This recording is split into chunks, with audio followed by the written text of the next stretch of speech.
ఈ మీనరాశి వారికి ఈ శుక్రవారం రోజున అష్టమంలో బుధ సంచారం ఉంది. వ్యాపార అభివృద్ధి బాగుంటుంది. నూతన అవకాశాలను చేజిక్కించుకుంటారు. ఆర్థికంగా బలపడతారు. కుటుంబం కోసం నూతన వస్తువులు కొనుగోలు చేస్తారు. భాగ్యంలో శుక్ర సంచారం వల్ల సృజన సహకారంతో కొన్ని కార్యక్రమాలు సునాయాసంగా పూర్తి చేస్తారు. మంచి విజయాలను సాధిస్తారు.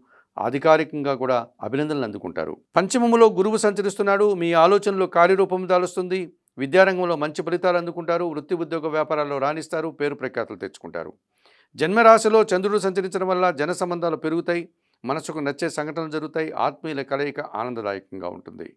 వ్యయములో రాహువు సంచరిస్తున్నాడు. దుబారా ఖర్చులు, దుబారా ఆలోచనలు, మోసపూరితమైనటువంటి వ్యక్తులతో తిరగడం వల్ల ఇబ్బందులు వచ్చే సూచన కనిపిస్తుంది. ఈరోజు ఆకుపచ్చ రంగు వస్త్రధారం చేయండి. చాముండేశ్వరి అమ్మవారి దర్శనం, శ్రీదేవి ఖడ్గమాల స్తోత్ర పారాయణం, ఎర్రటి పండ్లు దానం చేయడం వల్ల సంతోషంగా ప్రశాంతంగా ఉంటారు.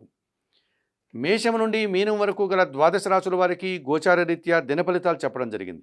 చెప్పిన విషయాలన్నీ స్వీకరిస్తూ పరిహారాలు పాటిస్తూ ఏబిఎన్ ఆంధ్రజ్యోతి ప్రేక్షకులైనటువంటి మీరందరూ కూడా ఆయుర ఆరోగ్యాలతో ఆర్థిక అభివృద్ధిని పొందాలని మనస్ఫూర్తిగా కోరుకుంటూ సర్వే జనా సుఖినో భవంతు. నమస్కారం.